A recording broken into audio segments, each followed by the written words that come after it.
Hello plant lovers, it is Matthew in Melbourne welcoming you to my channel. Thank you very much for finding me in this crowded world of orchid care videos. I live in Melbourne and grow cold, cool, intermediate orchids here, which I do without a greenhouse or grow lights or humidifiers or any equipment, just me and them struggling indoors or outdoors, or we don't bother at all. So plant lovers of the world, if that sounds like your conditions, do hit subscribe. I post every week. I am a complete amateur, as this orchid will testify. Yes, look, don't we love a blooming orchid? And this one is well and truly blooming. It is so gorgeous, and we're going to get to the fragrance in a minute. But let's talk about the name first of all, so you know exactly what we're talking about. So this is how I was sold it, as Ada keiliana. There we go. Now, Ida,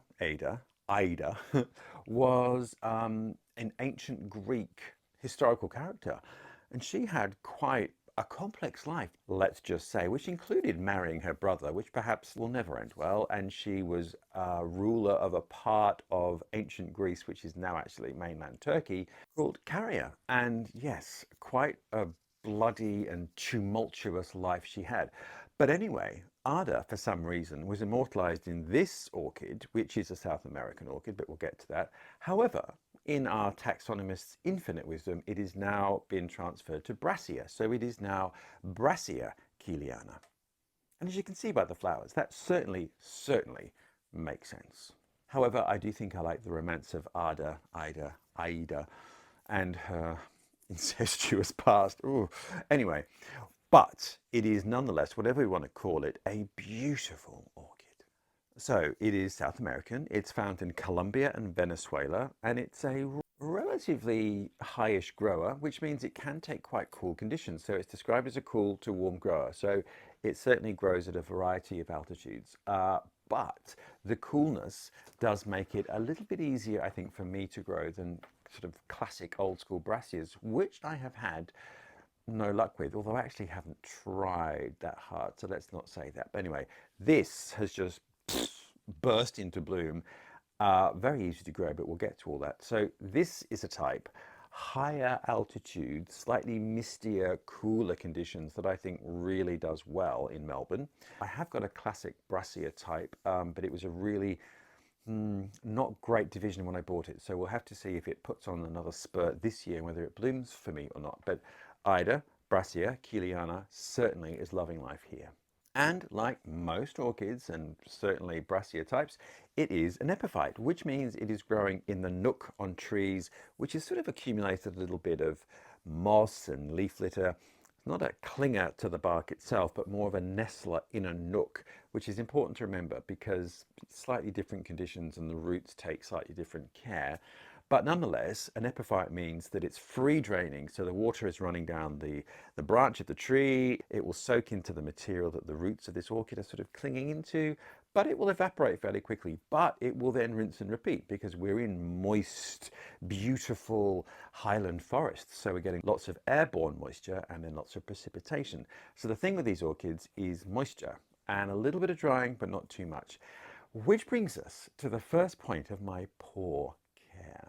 Because as you can see, Exhibit A, concertina leaves. Now, some sort of, we'll say sort of Oncidium alliance, but orchids of this type are a little more forgiving than others of moisture. Now, generally, they don't want to dry out that much, least of all when they're growing, because obviously they need moisture and nutrients to produce new leaves and then new flower spikes. So when your plant is in its growth phase, you really want to keep your eye on the ball when it comes to watering. So this is the type of orchid that you do want to water a little less in winter when it's kind of not doing anything, but don't let it dry out. And then as the weather increases in warmth, you up your watering. Obviously, ergo, you know, higher airborne temperatures, the medium's going to dry out faster, you need to water it more. So what I failed to do, plant lovers, is just what I told you, which is keep my eye on the ball.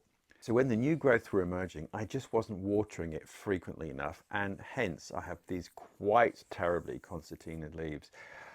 And the thing is, of course, these leaves are here to torture you for a couple of years until the pseudobulb matures ages and then drops its leaves as that pseudobulb sort of dies off and you have all the new growths taking the plant further forward. So I've got a lot of years to remember to water this plant, but it's quite a good visual clue because every time I look at Ida, Brassia, keiliana, I think, oh, Matthew, just water it.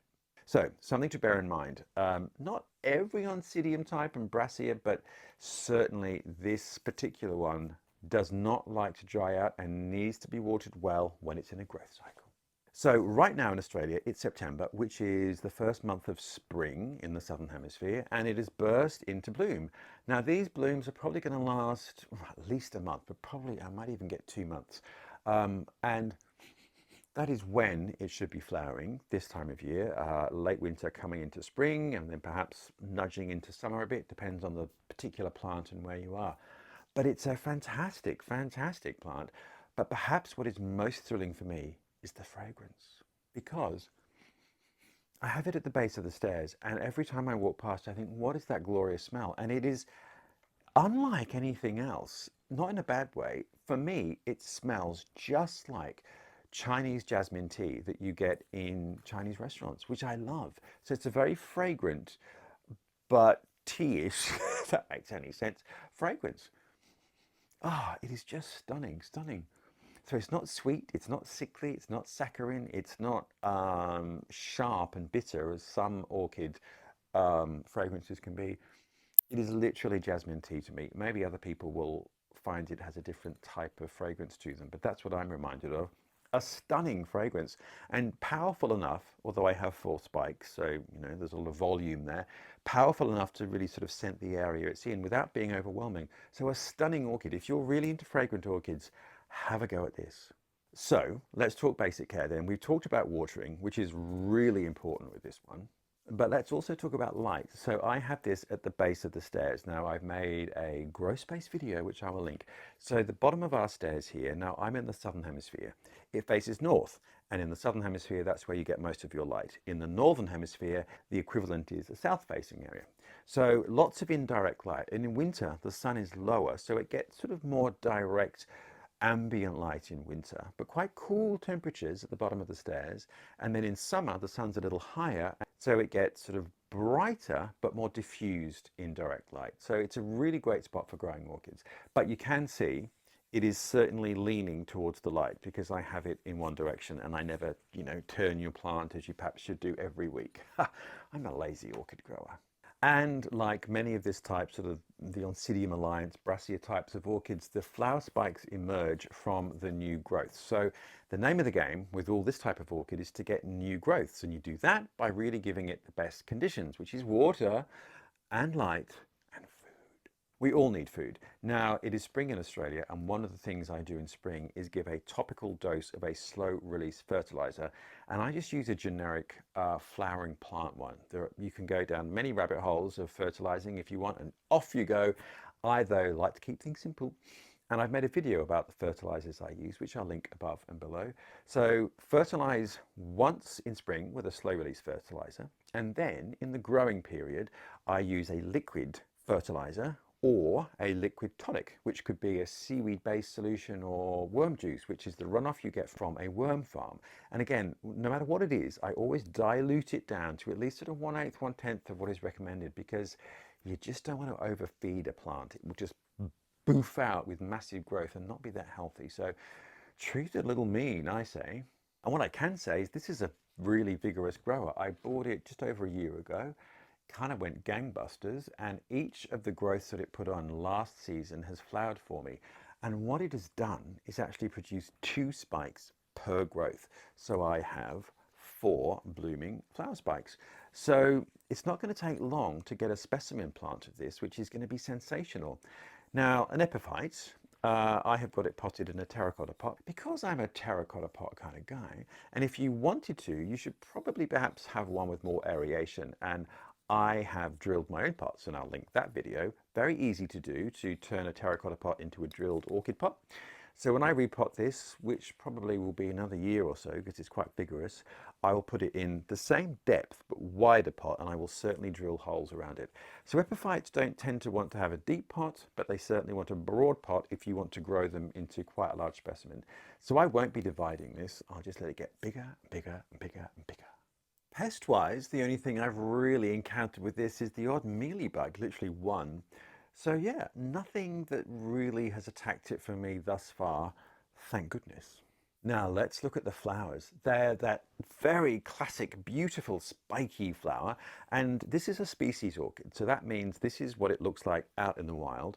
But you can perhaps also see how this has been the parent of many of the complex hybrids you get in the Oncidium alliance. So all those spiky, very decorative Oncidium type orchids will have some kind of Brassia gene in them to get those sort of spiky, beardy, whiskery bits. And this one is certainly one of those ancestors, not only for the size of the flower, but the fragrance itself. Now, I know the color perhaps isn't that amazing because the point about hybridizing orchids is to develop the color and the form and the vigor of a plant and maybe the fragrance. So often the species original can perhaps not be as flashy or as bright as the hybrids. But nonetheless, I think in this case, it's very beautiful. And it's sort of like an ochre with a touch of gold on the edge and then a sort of a pale lemon lip. Very, very beautiful. So obviously, well, who knows, but it's attracting some kind of pollinator by the garb it is wearing.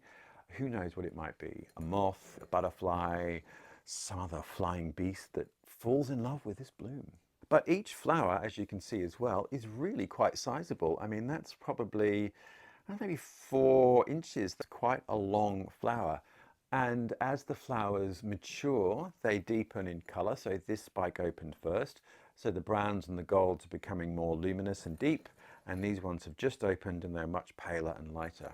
And the fragrance though, and a lot of orchids switch off sort of mid-late afternoon, their fragrance. This fragrance seems to really just keep going, which would suggest it's pollinated by things both at night and during the day. But a beautiful, heavenly fragrance. So the flower I'm loving. I'm loving that spiky form. I'm loving the vigor of it. I don't mind the color, that it's kind of natural neutral. It's just a beautiful orchid. What this has perhaps encouraged me to do, with obviously look after the watering more, but is to sort of maybe have a little look at more of the Brassia types of orchids. I mean, a lot of them are a bit more tropical and like warmer conditions. This one just happens to love my conditions. So if I can find things that are more high altitude, that can perhaps deal with Melbourne's chill and not be in a tropical environment all year or a warmer one, that might be the way to go. But anyway, any recommendations, do let me know. But I am thrilled with Ada, and I want to call her Ada, even though it is now Brassia and it's very obviously one, but thrilled with this orchid. It has grown very easily for me. It is bulked up very quickly and bloomed relatively easily. What more could you want?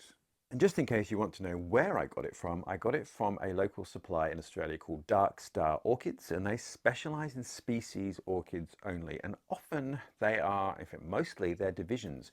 So there's not much stock, maybe only 1 or 2 examples of each thing. So it means that availability really varies, but they are divisions of healthy plants. So you kind of jump started into flowering size, because we all know that with seedlings, you've got to commit to that. We've all got to live long enough to see some of these things bloom that we bought as seedlings. The thing about Australian growers is, unfortunately, they can't ship internationally. So if you are overseas, unfortunately, you won't be able to buy anything from Dark Star. But there we are, plant lovers. Ada slash Brassia keiliana, which was named after a Mr. Keil, who was a German orchidist who was immortalized forever in this plant, which was first named in, I think, the 1850s. So quite an early, relatively early plant in cultivation, but a stunning plant. So if you've got similar conditions to me, this I keep indoors all year. So it's a great orchid to grow inside if you're in a part of the world where perhaps your winters are too cold to have things outside, or you just don't have the space and capacity. So a great indoor orchid. Just give it bright indirect light and keep your eye on the watering. There we go. Ada, who married her brother and didn't have a great life, who changed her name to Brassia. And I thank you very much for watching. Thanks for finding me. And I hope you've enjoyed this. I'm loving this orchid. It's really inspired me to find others of a similar ilk to try and make them thrive and prosper. But if you want to know what I'm doing next week, hit subscribe. I post every week on a Friday, my ramblings are amateur, but do feel free to join in, leave any comments, ask any questions, and I look forward very much to seeing you next week.